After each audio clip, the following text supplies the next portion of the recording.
Assalamualaikum warahmatullahi wabarakatuh. Saya Zurahmi ZR.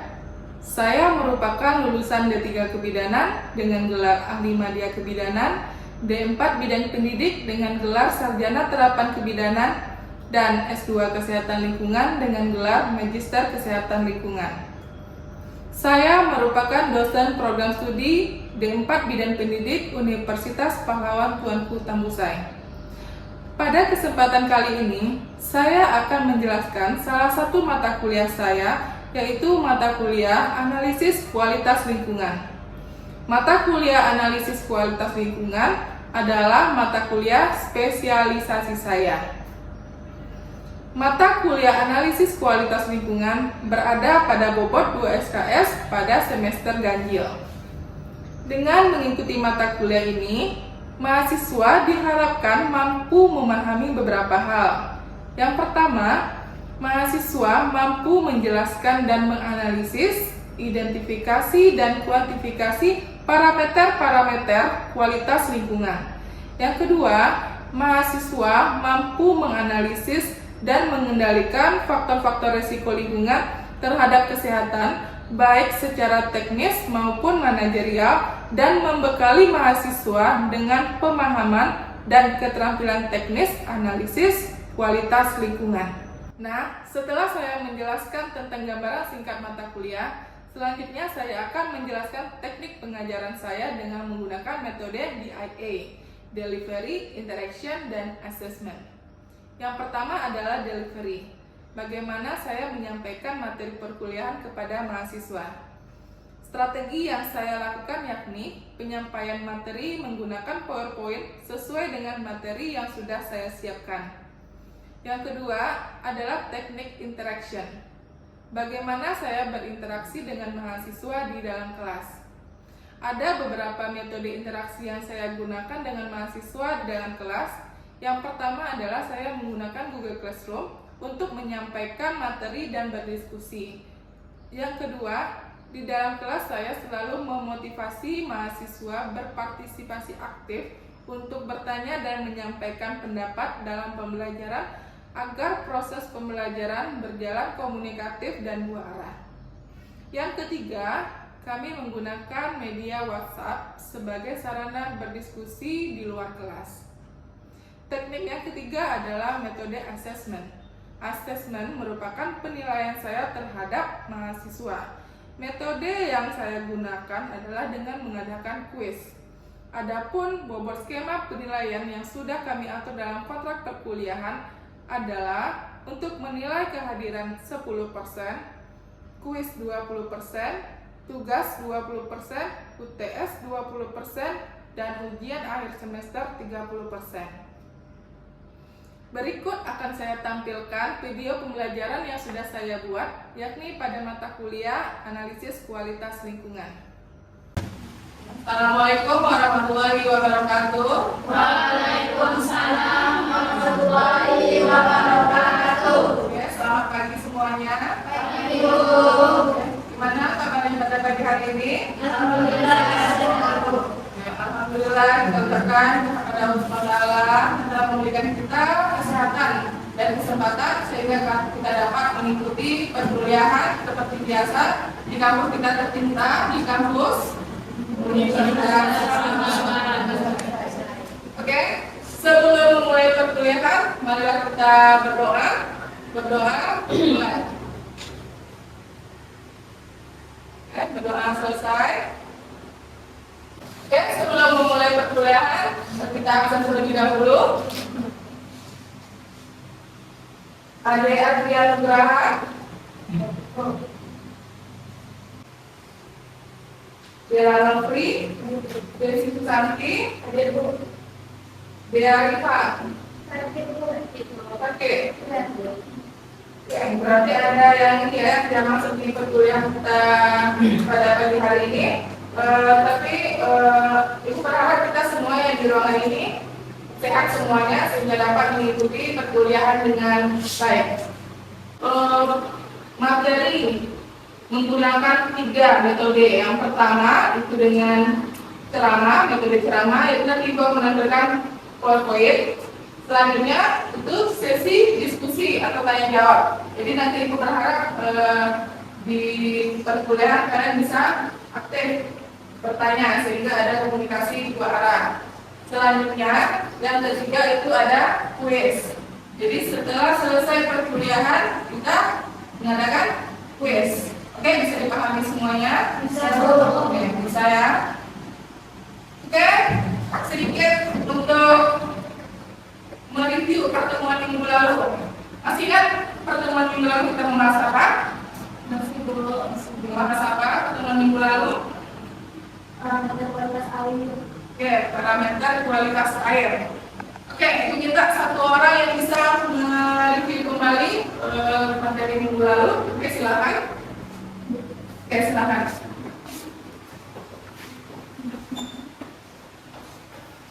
Assalamualaikum warahmatullahi wabarakatuh. Waalaikumsalam warahmatullahi wabarakatuh.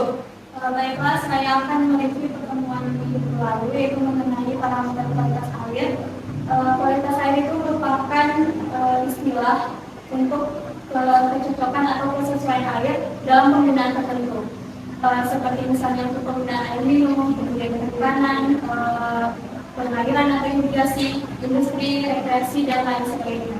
Adapun parameter kualitas air ini dapat diukur melalui fisik, itu seperti bau. Kemudian parameter biologi itu mencakup plankton, dan yang ketiga parameter kimia. Oke. Sekian dari saya. Wassalamualaikum warahmatullahi wabarakatuh. Waalaikumsalam. Oke, semuanya sudah satu pemahaman dengan temannya untuk materi sebelumnya sudah bisa dipahami. Selanjutnya pada materi ini kali ini. Ya. Oke. Parameter kualitas udara. Oke, parameter kualitas udara. Ini menampilkan video mengenai materi yang akan kita bahas pada pagi hari ini. Nah, Ibu kasih kalian waktu kurang lebih 8 menit. Silakan tonton video ini dan nanti berikan tanggapan kalian mengenai video yang sudah kalian tonton. Indonesia, kebakaran hutan hampir terjadi setiap tahun, terutama pada musim kemarau. Salah satu kebakaran hutan terbesar terjadi pada tahun 1997. Badan Nasional Penanggulangan Bencana atau BNPB menyatakan luas kebakaran hutan pada saat itu mencapai area seluas 300.000 hektar dan daerah yang terdampak adalah Provinsi Riau. Insiden yang terjadi di Riau berdampak pada berbagai sektor kehidupan seperti gangguan kehidupan sehari-hari masyarakat, gangguan transportasi, kerusakan ekologis, penurunan pariwisata, dampak politik, ekonomi, dan terutama masalah kesehatan. Ya, mengakibatkan pencemaran udara dari asap kebakaran. Nah, kalian tonton video yang ditayangkan barusan ya. Oke, silakan nanti berikan komentar kalian, pemahaman kalian mengenai video tadi. Materi hari ini mengenai parameter kualitas udara. Oke, tadi kalian sudah menonton video mengenai pencemaran udara. Kira-kira dalam video tadi itu penyebab pencemaran udaranya apa? Kebakaran hutan. Nah, itu baru salah satu penyebab pencemaran udara. Oke, pada pagi hari ini materi yang akan kita bahas yaitu yang pertama mengenai definisi parameter kualitas udara, kemudian komponen komposisi udara, ambien dan ciri-ciri udara tercemar, faktor dan sumber pencemaran udara, kemudian dampak terhadap lingkungan dan kesehatan manusia. Oke, kita masuk untuk definisi kualitas udara. Nah, di sini parameter kualitas udara merupakan suatu pengukuran. Tapi di sini pengukuran ya, pengukuran kandungan zat. Pengukuran kandungan zat yang ada, nah itu definisi. Jadi kata kuncinya definisi di sini adalah pengukuran ya, pengukuran kandungan zat yang ada di udara. Jadi kita mau lihat lingkungan udara di sekitar kita ini apakah tercemar atau bermanfaat atau merugikan kesehatan manusia. Udara itu di sekolah menengah, ya di SMA ya udah belajar ya. Jadi komposisi udara itu terdiri atas 3 unsur. Yang pertama adalah udara kering. Nah, udara kering ini itu yang dominan, bisa dikalian lihat di sini. Itu yang paling tinggi adalah nitrogen. Nitrogen itu 78,09%. Baru setelah itu oksigen. Nah, oksigen itu 20,95%. Kemudian ada argon 0,93%. Karbon dioksida itu 0,004%. Nah, jadi yang tertinggi di sini apa? Nitrogen. Untuk udara kering itu komposisi terbanyak adalah nitrogen. Kemudian kita masuk uap air. Nah, di sini uap air yang ada pada udara itu berasal dari evaporasi. Evaporasi itu adalah penguapan. Penguapan pada ada laut, sungai, danau dan tempat berair lainnya. Itu dari uap air. Selanjutnya ada aerosol. Nah, aerosol ini itu ukurannya lebih kecil. Berukuran kecil itu seperti garam, karbon, sulfat, nitrat, kalium, kalsium, serta partikel dari gunung berapi. Nah, ini merupakan komposisi udara. Jadi ada udara kering, uap air, dan aerosol. Oke, sampai di sini bisa dipahami? Oke, kita lanjutkan untuk ambien dan ciri-ciri udara tercemar. Untuk udara ambien, nah udara ambien ini berarti udara bebas. Udara bebas yang ada di permukaan bumi pada lapisan troposfer. Dengar ya, ada lapisan troposfer. Nah, ini yang dibutuhkan dalam mempengaruhi kesehatan manusia, makhluk hidup dan unsur lingkungan hidup lainnya. Kemudian oksigen menurut, coba kalian bandingkan, kalian berada di dalam ruangan ini dengan kapasitasnya itu 100 orang. Apa yang terjadi? Bisa nafas. Karena semuanya berebut apa? Oksigen. Karena semuanya berebut oksigen. Nah, yang banyak jadinya adalah karbon dioksida. Nah, kemudian berwarna. Nah, selain dari bau, itu kan air sudah tercemar. Nah, udara juga berwarna. Kalau misalnya udara itu dikatakan sudah tercemar. Kemudian berbau dan pengap. Pernah tak kalian berada di ruangan yang sudah berbau dan pengap? Nah, berarti kalau misalnya nggak berada di ruangan tersebut, berarti di sana sudah tercemar udaranya. Ini iritasi pada mata. Pernah kalian alami nggak pada saat pencemaran udara akibat kebakaran hutan? Nah, jadi pada saat itu asap ya, kalian harus menggunakan masker.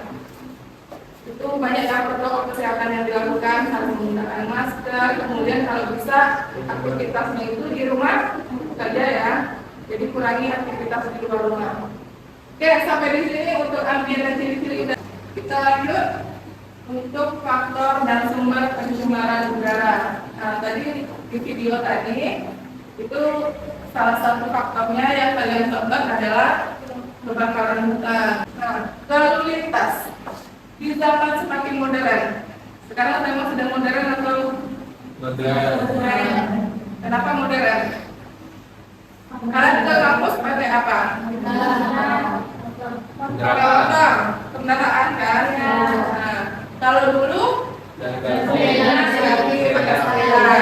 Nah, berarti sekarang ini semakin modern, berarti semakin banyak ya kebutuhan akan kendaraan bermotor. Nah, hampir setiap keluarga pasti mempunyai kendaraan bermotor, baik berupa sepeda motor maupun mobil. Nah, akibat knalpot kendaraan mengeluarkan zat-zat yang berbahaya. Nah, ini sebagai buah asap yang berwarna hitam atau kecoklatan. asap nila yang menyebabkan udara menjadi kotor. Nah, jadi itu tahu kan penyebab pencemaran udara itu dari motor maupun mobil. Oke, selanjutnya faktor pembangkit listrik. Nah, pembangkit listrik ini merupakan faktor penyebab pencemaran. Pembangkit listrik menghasilkan tidak sempurna. Jadi kalau pembakarannya tidak sempurna, itu akan menghasilkan gas yang berbahaya. Gas yang berbahaya ini misalnya adalah SO2. Karbon dioksida apa? CO2. Karbon monoksida berarti CO. Kalau di akhirnya 2 berarti CO2. Kalau sulfur dioksida berarti SO2.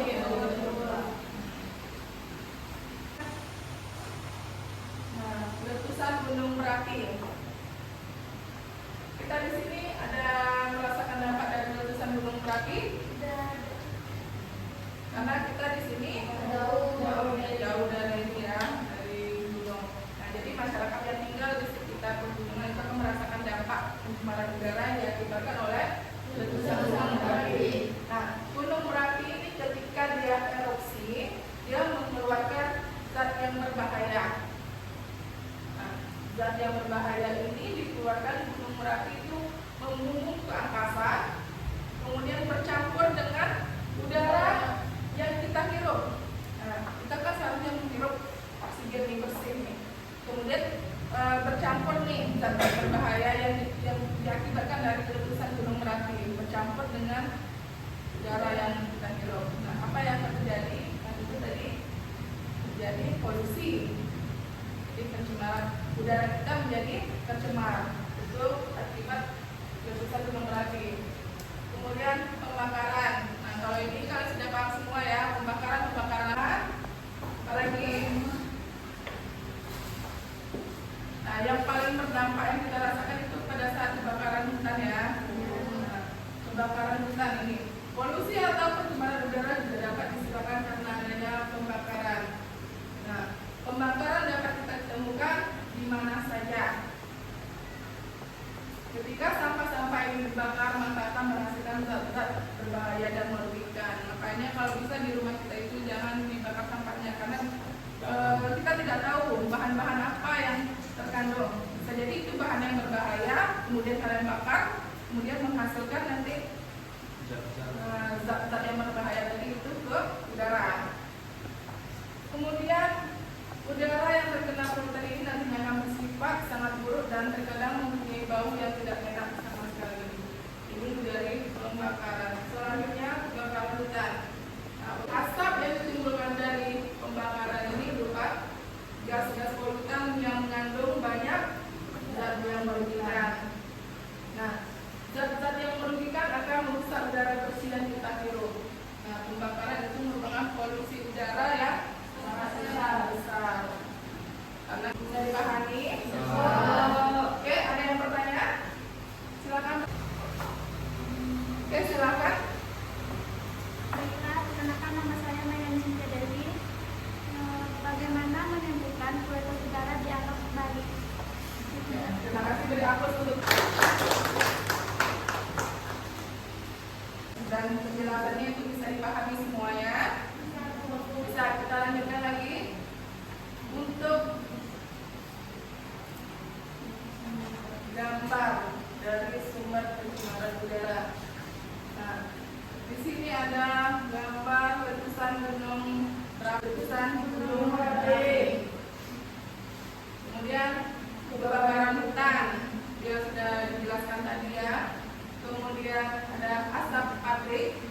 Nah, ya. Apa namanya? Bagian apa? Penggunaan apa ini? Ini penggunaan apa? Pestisida. Pestisida. Cara petani yang menggunakan pestisida. Nah, pestisida ini ya sedap, tetapi pestisida ini juga bisa membuat pencemaran udara, air, sampah. Nah, ini masih menjadi masalah ya. Karena sekarang ini jumlah masyarakat semakin meningkat. Nah, tentu jumlah sampah yang dihasilkan juga meningkat. Nah, ini juga menjadi sumber pencemaran udara. Kemudian ada cat semprot. Nah, siapa nih yang sering menggunakan cat semprot nih? Cat semprot motor. Nah, cat semprot waktu kalian ini belum usah ada yang menggunakan cat semprot? Ya. Tidak ada.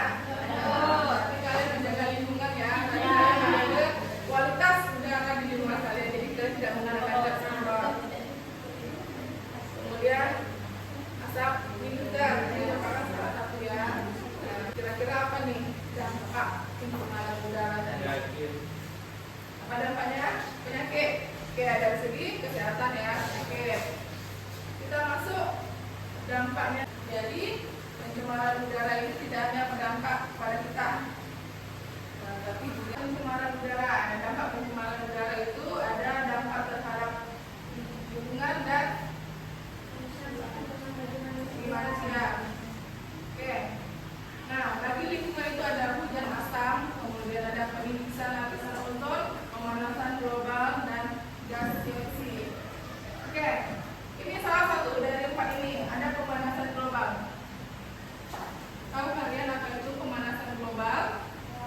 Sudah pernah dengar apa itu pemanasan global? Ada?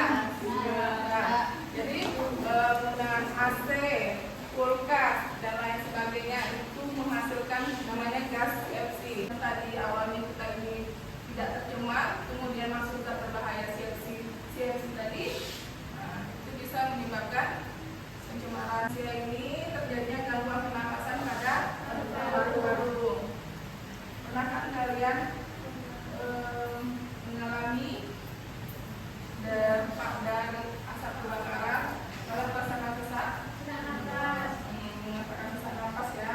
Jadi itu dampak jangka pendek itu seseorang bisa sesak nafas, tetapi kemudian jangka panjangnya itu bisa menyebabkan pneumonia. Nah, itu sangat berbahaya. Jadi kalau misalnya zat-zat yang berbahaya tadi dari contohnya dari asap kebakaran, itu jangka panjangnya itu masuk ke dalam tubuh, nanti akan menjadi penyakit pneumonia, dampak dari asap.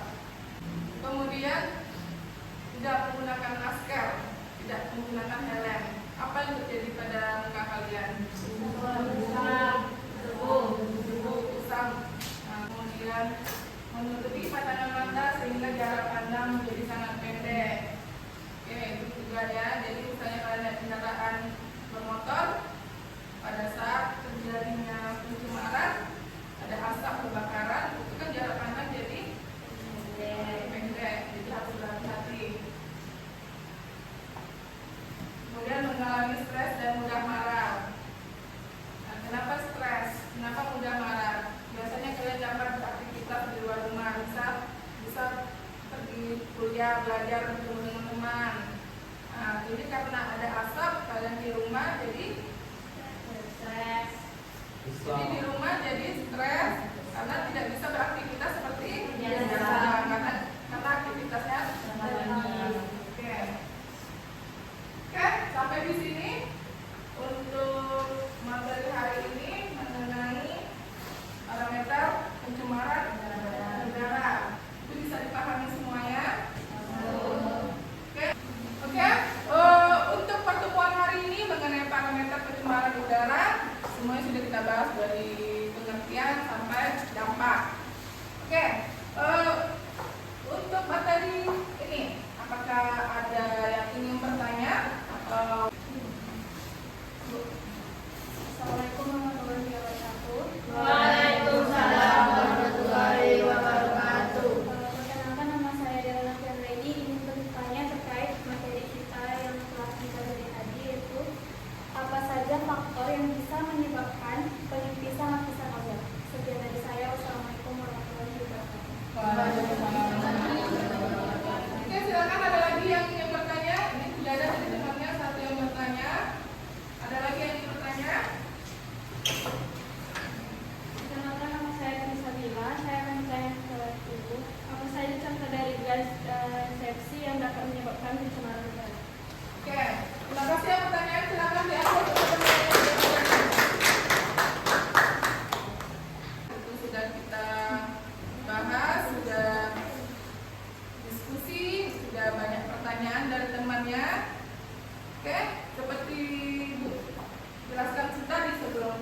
lihat bahwa ada 3 metode yang digunakan adalah metode ceramah, diskusi dan tanya jawab, kemudian ada kuis. Nah, silakan kalian kerjakan kuis.